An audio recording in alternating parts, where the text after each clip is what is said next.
வணக்கம்.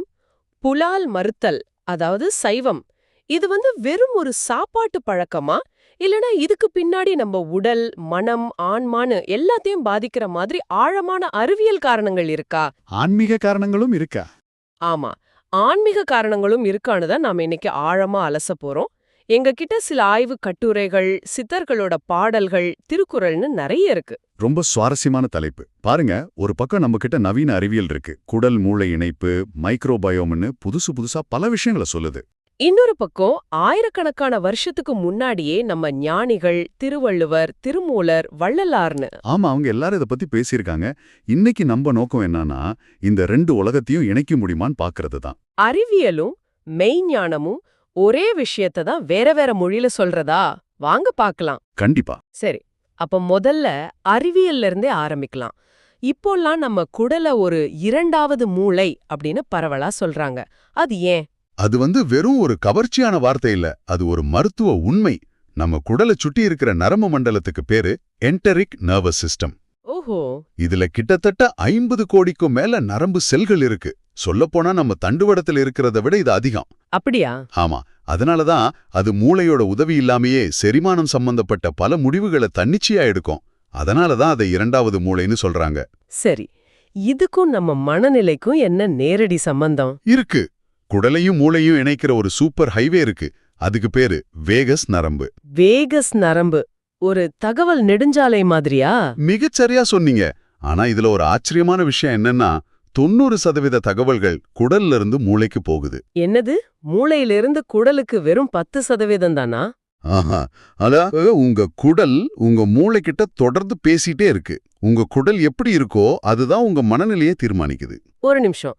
இப்ப கோவம், பதற்றம், மன அழுத்தம், இதுக்கெல்லாம் வேலைப்பழு, சமூகச் சூழல்னு வெளியிருந்து நிறைய காரணங்கள் இருக்கு இல்லையா? வெறும் சாப்பாடு மட்டும் இவ்ளோ பெரிய தாக்கத்தை ஏற்படுத்துமா? நல்ல கேள்வி. நான் புறக்காரணிகளை மறுக்கல. ஆனா அந்த காரணிகளுக்கு நாம எப்படி ரியாக்ட் பண்றோங்கிறத நம்ம உடம்புக்குள்ள இருக்கிற கெமிஸ்ட்ரி தான் முடிவு பண்ணுது. அங்கதான் சாப்பாடு உள்ள வருது. புரியுது. குறிப்பா மாமிசத்துக்கும் தாவர உணவுக்குமான ஒரு அடிப்படை வித்தியாசத்தை பார்ப்போம். அது செரிமான நேரம். அது எவ்ளோ வித்தியாசப்படும்?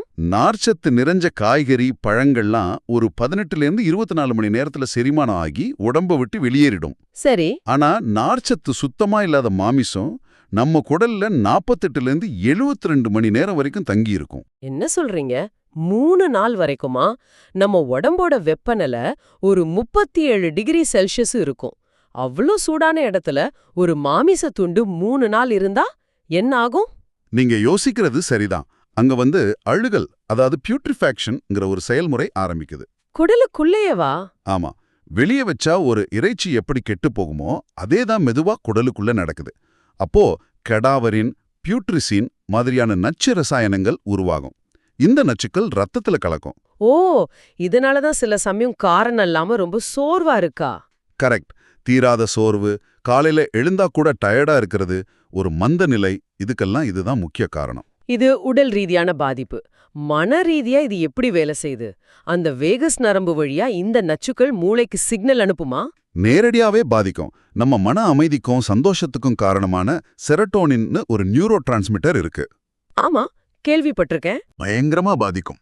அதோட விளைவு காரணமே இல்லாத எரிச்சல், கோபம், பதற்றம், மன அழுத்தம். உங்க குடல் அமைதியா இல்லாம உங்க மனம் அமைதியா இருக்கவே முடியாது. அப்போ நாம சாப்பிடுற சாப்பாடு நம்ம குடல்ல எந்த மாதிரி பாக்டீரியாவை வளர்க்கணும்னு முடிவு பண்ணுது. அந்த பாக்டீரியா நம்ம மனசையே ஆட்டி வைக்குது. இதுதான் அறிவியல் சொல்ற பாடம். சரிதானே? மிகச்சரியா சொன்னீங்க.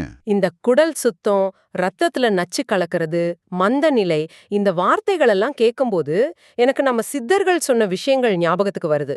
அவங்க சொல்ற பிராண சக்திக்கும் இதுக்கும் ஏதாவது சம்பந்தம் இருக்கா? நிச்சயமா. இங்கதான் அறிவியலும் மெய்ஞானமும் ஒன்னு சேருது. பிராணசக்தியை நாம இப்போதைய மொழியில உடலோட உயிர் மின்சாரம், அதாவது பயோ எலக்ட்ரிசிட்டின்னு சொல்லலாம். சரி. இந்த ஆற்றல் நம்ம உடம்புல இருக்கிற 72,000 நாடிகள் வழியா ஓடிக்கிட்டே இருக்கணும்.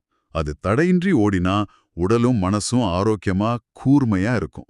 அப்போ குடல்ல தேங்குற இந்த நச்சுக்கள் இந்த உயிர் மின்சார ஓட்டத்துக்கு ஒரு ஸ்பீட் பிரேக்கர் மாதிரி வேலை செய்யுமா? ஸ்பீட் பிரேக்கருங்கிறத விட ஒரு பெரிய சேறு நிறைஞ்ச சாலை மாதிரி. அதுல வண்டி எப்படி கஷ்டப்பட்டு நகருமோ அதே மாதிரி பிராணசக்தியோட ஓட்டமும் மந்தமாயிடும். ஓஹோ. யோகா அறிவியல்ல இத தாமச குணம்னு சொல்லுவாங்க. தாமசம்னா மந்தம், சோர்வு, அறியாமை.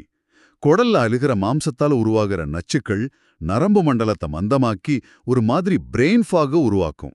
ஆக அவங்க அனுபவத்துல உணர்ந்த ஒரு நிலைக்கு நாம இப்போ ரசாயன காரணங்களை கண்டுபிடிக்கிறோம்.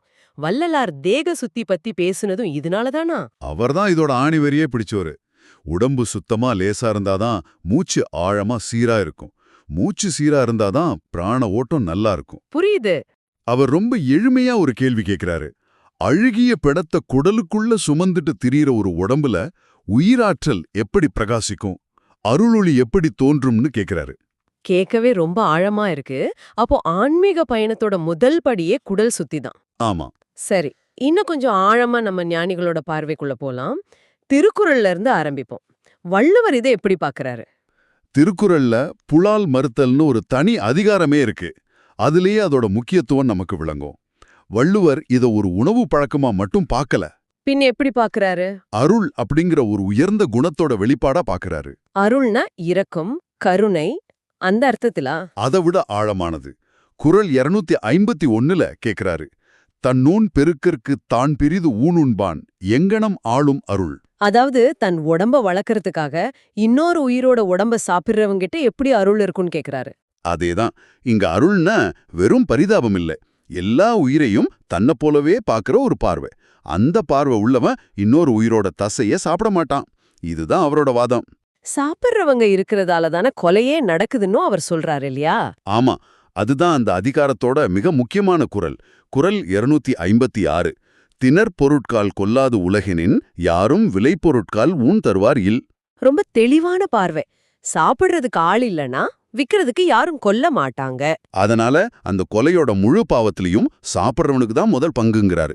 நான் கொல்லலையே, கடையில தானே வாங்கினேன்னு யாரும் தப்பிக்க முடியாது. வள்ளுவரோட பார்வை அறம் சார்ந்திருக்கு. ஆனா வள்ளலார் இத ஆன்மீகத்தோட அடிப்படையாவே மாத்திடுறாரு இல்லையா? ஆமா, வள்ளலாரை பொறுத்த வரைக்கும் இது ஒரு கொள்கை இல்ல, இதுதான் பாதை. ஜீவகாருண்யமே மோட்ச வீட்டின் திறவுகோள்ங்கிறது அவரோட தாரக மந்திரம். உயிர்கள் மேல கருணை இல்லாதவன் கடவுளை அடையவே முடியாதுன்னு சொல்றாரு. ரொம்ப திட்டவட்டமா சொல்றாரு. புலால் சாப்பிடுறவங்களுக்கு இறைவனோட அருள் கிடைக்கவே கிடைக்காதுன்னு உறுதியா சொல்றாரு. அவர் மக்களை ரெண்டா பிரிக்கிறதா கூட படிச்சிருக்கேன். அகவினத்தார் புறவினத்தார்னு. அதுக்கு என்ன அர்த்தம்? ஆமா, புலால் சாப்பிடாதவங்கள தனக்கு நெருக்கமானவங்க தன் இனோன்னு சொல்லி அகவினத்தார்னு சொல்றார். அப்போ புறவினத்தார்னா? புலால் சாப்பிடுறவங்கள இறைவனை விட்டு விலகி இருக்கிறவங்க புறம்பானவங்கன்னு புறவினத்தார்னு சொல்றாரு. அவர் இன்னும் ஒரு படி மேல போய் ஒரு எச்சரிக்கை கூட கொடுக்கறாரு. என்ன எச்சரிக்கை? ஒருத்தன் செத்தவங்கள உயிர்ப்பிக்கிற சித்து வேலை செஞ்சா கூட அவன் புலால் சாப்பிடுறவனா இருந்தா அவனை ஞானின்னு ஏத்துக்காதீங்கன்னு சொல்றாரு. அந்த அளவுக்கு இதுக்கு முக்கியத்துவம் கொடுக்கறாரு. திருமூலரோட பார்வை இன்னும் கடுமையானதுன்னு சொல்வாங்க. அவர் ஏன் அவ்ளோ கடுமையா பேசுறார்? உண்மைதான். திருமூலர் எந்த பூச்சி வார்த்தையும் இல்லாம நேரடியா எச்சரிக்கிறார். திருமந்திரத்துல சொல்றார், பொல்லா புலாலை நுகரும் புலையரை எல்லாரும் காண யமந்திரன் தூதுவர் செல்லாகப்பட்டி தீவாய் நகத்து மல்லாக்க தள்ளி மரித்து வைப்பாரே. ஓ, இதோட பொருள் ரொம்ப நேரடியானதுன்னு நினைக்கிறேன். ரொம்ப நேரடியானது. அதாவது இறைச்சி சாப்பிடுறவங்கள யமதூதர்கள் நரகத்துல தள்ளி தண்டிப்பாங்கன்னு சொல்றார். ஏன் இவ்ளோ கோவம் அவருக்கு? ஏன்னா அவரோட அடிப்படை கொள்கையே அன்பே சிவம், அன்புதான் கடவுள். அப்படி இருக்கும்போது ஒரு உயிரை கொன்னு சாப்பிடுறது அந்த அன்பே சிவம் கொள்கைக்கே செய்யற மிகப்பெரிய துரோகம். அதனாலதான் அவ்வளோ கடுமையா எச்சரிக்கிறார். அப்போ வள்ளுவர் அத அறத்தின் பார்வையில அருள்னு சொல்றாரு, வள்ளலார் அத ஆன்மாவின் பார்வையில ஜீவகாருண்யம்ங்கிறாரு, திருமூலர் அத சித்தாந்தத்தின் பார்வையில அன்பே சிவம் கொள்கைக்கு எதிரானதுன்னு சொல்றாரு. கரெக்ட்.